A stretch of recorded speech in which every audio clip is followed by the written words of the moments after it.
Nggak usah takut dicopot jadi direksi. Ngapain sih takut? Wong sebelumnya Jabatan loh, Mas. lah, wong sebelumnya juga bukan direksi, bukan siapa-siapa kok.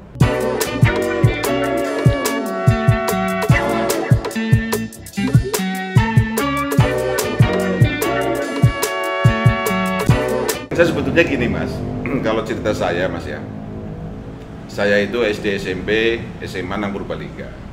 Iya. Kemudian aku kuliah nang Unsud ya, saya di Fakultas Hukum Unsud, lulus tahun 90 ya, lulus tahun 90. Begitu lulus saya di Istana, tepatnya di Sekdalopa, Sekretariat Pengendalian Operasional Pembangunan zaman Pak Solehin GP dulu. Oh. Disitulah saya ditempa kurang lebih 3 tahun, ditempa luar biasa ya. Dari dulu ketua senat kemudian masuk ke sekretariat negara gitu, tempaannya luar biasa, tapi sangat saya syukuri karena maknanya luar biasa. Setelah itu saya masuk ke BUMN pertama kali di Sukovindo, itu kurang lebih 20 tahun Mas, 20 tahun saya di Sukovindo.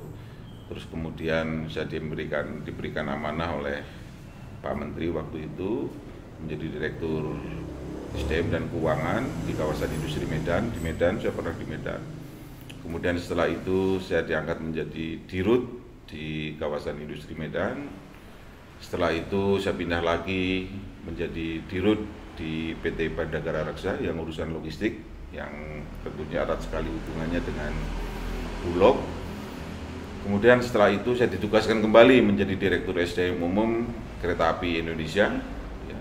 Dan 2 bulan yang lalu saya mendapat tugas menjadi direktur. Nah ini direkturnya lengkap ini saya. Ini baru pernah ini direktur keroyokan ini. Saya direktur SDM, Oke. direktur umum, Oke. direktur yang ngurusin IT, direktur yang ngurusin aset, dan direktur yang ngurusin procurement pengadaan. Inilah tugas saya, walaupun nomenklatur saya adalah sebagai Direktur Human Capital dan penunjang bisnis di PT Kilang Pertamina Internasional. Itulah kira-kira perjalanan panjang saya yang sekarang insya Allah alhamdulillah dikaruniai usia 52 tahun. Perjalanan saya sangat panjang untuk sampai bisa di Pertamina sekarang ini. Saya bersyukur. Kenapa bersyukur? Bukan karena saya menjadi direksi di Subholding Pertamina, bukan.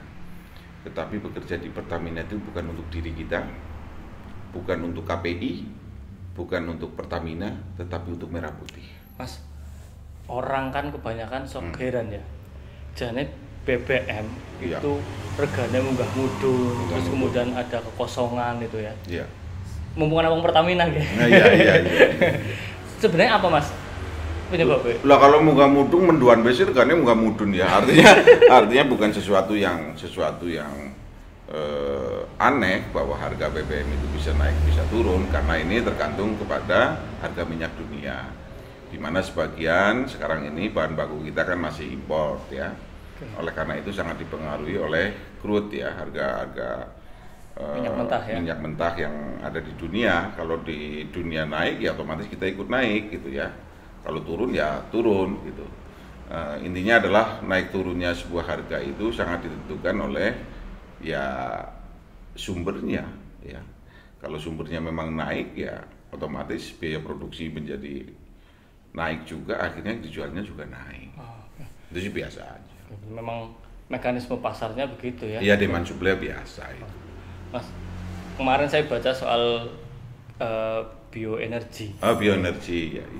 Ada diesel dari sawit ya. Ya, betul. Sebentar lagi ada aftur dari sawit. Betul. Ceritanya gimana Mas? Singkat Mas. Ya, jadi gini. Ini pertama kali loh. Bahkan di dunia nih ya. Iya. Bahkan di dunia saya dan kita semua, bukan saya lah, kita semua harus bangga bahwa Pertamina sekarang sudah mampu menciptakan sebetulnya B100 bahasanya, tetapi lebih dipopulerkan dengan nama D100. Artinya menyerap menggunakan bahan bakunya itu dari sawit. Oh. Ya. Nah, ini adalah terobosan baru. Kenapa terobosan baru? Wah, sawit kita melimpah. Gitu. Selama ini diekspor kadang-kadang di-ban oleh negara lain karena tidak ramah lingkungan dan sebagainya. Lalu kita bagaimana caranya ini supaya bisa terutilisasi? Akhirnya kita alhamdulillah berkat itu Allah dan kerja keras seluruh jajaran teman-teman saya yang ada di Dumai khususnya mampu menghasilkan D100. Yang sekarang ada di pasaran kan baru B30. B30. Ya, B30. Sekarang sudah D100. Ini kemarin sudah bagi saya merupakan kebanggaan luar biasa. Masyarakat Indonesia juga perlu bangga karena ini adalah karya-karya anak negeri gitu. Keren ya. Emang keren. Keren. Iya. Kalau after belum ya berarti ya, Mas? Belum. Ya. Mas, pengalaman di banyak BUMN. Yes. Kemudian terakhir menjabat 5 posisi atau 5 peran ya. Apa sih tantangan paling berat dari semua proses itu, Mas? Ya. Jadi selama saya diamanain, saya kan ini bukan siapa-siapa ya. Saya hanya menjalankan apa yang menjadi perintah Allah aja ya. Setiap BUMN itu, setiap perusahaan itu unik. Ya, unik artinya tidak bisa yang paling berat di sini, paling berat di sini. Di semua BUMN ini ada yang berat bagian ini, yang berat bagian ini, yang berat bagian ini. Tetapi saya maknai semua bahwa ini ibadah. Ini kerja untuk ibadah demi merah putih. Sehingga yang saya lakukan adalah saya anggap pekerjaan itu sebagai hobi.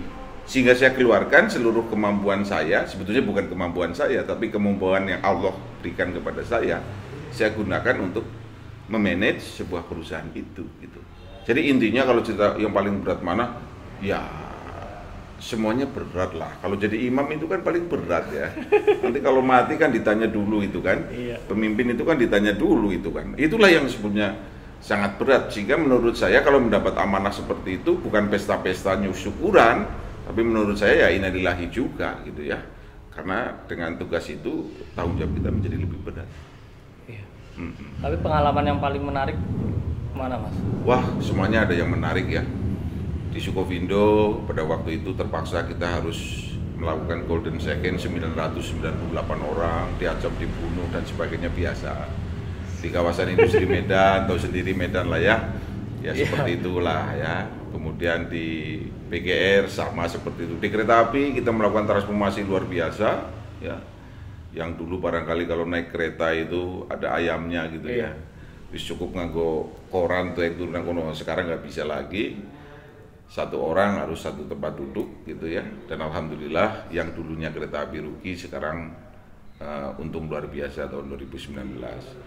Nah, 2 bulan saya di Pertamina juga tentunya tantangannya sangat menarik karena pada saat saya masuk ini Pertamina melakukan sebuah transformasi dengan pola subholding ini. Menarik, sangat menarik. Hampir semua tempat yang diduduki sama Mas Rul itu transformasi.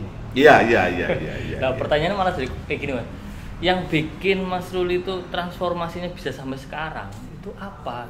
Kalau saya lihat pendidikan, misalnya ngomong pendidikan, Unsud kan? Iya, Unsud. Bukan kampus wow di luar Harvard sana kan gitu gitu ya. kan. Luar negeri gitu kan. Tapi kok ya saya lulusan Unsud, Mas. Iya. Tapi ya di luar sana kadang orang masih Unsud sih mana? Unsud masih kayak gitulah gitu. Kita nggak bisa ngomong wow, Purbalingga lagi. Iya. Apa loh, Mas, bisa transformasi bisa sampai titik ini? Yang pasti beginilah, yang pasti semuanya itu manusia itu kan bisa merubah nasib dengan cara ikhtiar yang luar biasa. Iya. Ya, dan doa yang selalu kita panjatkan. Saya tugasnya cuma berikhtiar dengan sekuat tenaga dan berdoa. Keputusan 100% saya serahkan kepada Allah Subhanahu wa taala. Ya. Lah kemudian setelah kita mendapatkan amanah itu, ya kita tegak lurus saja. Gitu ya. Kalau melihat ketidakbenaran ya rubahlah kemungkaran itu, ketidakbenaran itu ya dengan kekuasaannya. Kalau tidak bisa ya paling tidak dengan mulutnya. Kalau nggak bisa lagi ya dengan doa. Tapi kan selemah-lemahnya orang beriman, saya nggak mau jadi seorang selemah-lemahnya orang yang beriman gitu kan. Ya kalau kita melihat sesuatu ya kita rubah saja dengan hati tulus. Artinya begini, nggak usah takut dicopot jadi direksi. Ngapain sih takut? Wong sebelumnya Jabatan loh, Mas. lah, wong sebelumnya juga bukan direksi, bukan siapa-siapa kok. Jabatan itu kan titipan. Lo kalau titipannya diambil sama yang memberikan kan yo ikhlas aja gitu kan. Jadi santai aja gitu, santai aja. Ya soalnya kan orang zaman sekarang kan sering jabatan, bahkan ya isu-isu korupsi, godaan-godaan semacam itu kan real loh, Mas. Iya memang, saya menyadari itulah. Makanya Tentunya tidak ada kata yang paling pantas yang bisa saya ucapkan setiap habis sholat dan sebagainya kecuali rasa syukur kepada Allah, di mana tidak semua orang diberi kesempatan seperti saya ini. Tapi di balik itu maknanya adalah tanggung jawabnya juga sangat berat. Jadi kalau saya gini Mas, kalau saya tuh direktur Pertamina seperti ini banget gitu ya. Iya, itu nek nang kantor, nek wis bali minggu bali kayak iki ya aku dadi rakyat biasa tuh direktur gitu. Kira-kira seperti itu aja, direktur nang kantor bae lah. Ya kan bagaimanapun kan publik masih melihat itu Mas, hal gitu kan. Ya ginilah, saya mengharapkan kepada siapapun yang kenal dengan saya atau tahu informasi tentang saya atau siapapun lah, jangan coba kita melihat itu dari sisi suksesnya orang, nggak ada gunanya. Kalau kita hanya melihat suksesnya orang nggak ada gunanya, malah bahayanya apa? Sirik. Tapi yang bermanfaat bagi kita adalah kenapa ya dia bisa sukses. Proses menuju sukses itu yang sangat penting menurut saya. Iya. Bisa kita pelajari. Nggak ada yang terjadi di muka bumi ini bukan karena rencana Allah. Nggak ada yang tiba-tiba. Semua pasti sudah rencana Allah. Gitu. Nah kalau Mas Ruli sendiri, yang jadi modal sukses itu sebenarnya apa Mas? Model sukses ya, ya itu tadi yang saya lakukan adalah kerja keras, gitu. Doa jangan lupa dan integritas, itu paling utama. Integritas. Integritas. Susah dicari itu Mas. Integritas. Karena ginilah, ujung-ujungnya orang hidup itu apa sih? Hidup kan hanya numpang lewat, ujungnya mati. Nah, di dalam hidup ini saya kepingin bahagia. Saya tidak pernah mencari kebahagiaan, tetapi saya menciptakan sendiri kebahagiaan itu. Karena saya tidak pernah meyakini di belief saya, kalau kita mencari kebahagiaan nggak pernah akan dapat. Cari terus Enggak orang anak rambutnya. Yang paling benar adalah kita ciptakan kebahagiaan. Lalu pertanyaannya, apakah kebahagiaan itu tercipta karena harta pangkat jabatan? No. Bahagia itu tercipta karena rasa syukur kita. Dan sejauh ini Mas Ruli bahagia ya dengan rasa syukur? Sangat-sangat bahagia, bayangin. Bojone nyong siji. Orang nambah lah. Anak saya 2. Iya. Nah ini saya bukan sombong, saya hanya cuma sekedar cerita ya. Anak saya perempuan pertama, itu di UI akuntansi. Oke. Lulus cum laude. Anak yang kedua laki-laki di ITB, pertambangan perminyakan. Insya Allah ini juga tahun ini lulus cum laude maning. Padahal bapaknya bodoh kayak gini. Itu karena apa? Karena didikan saya? Bukan. Karena Allah. Karena Allah. Ngaku orang Purbalingga Mas? Loh, aku yang ngakunya wong Candi Bulan malah ya.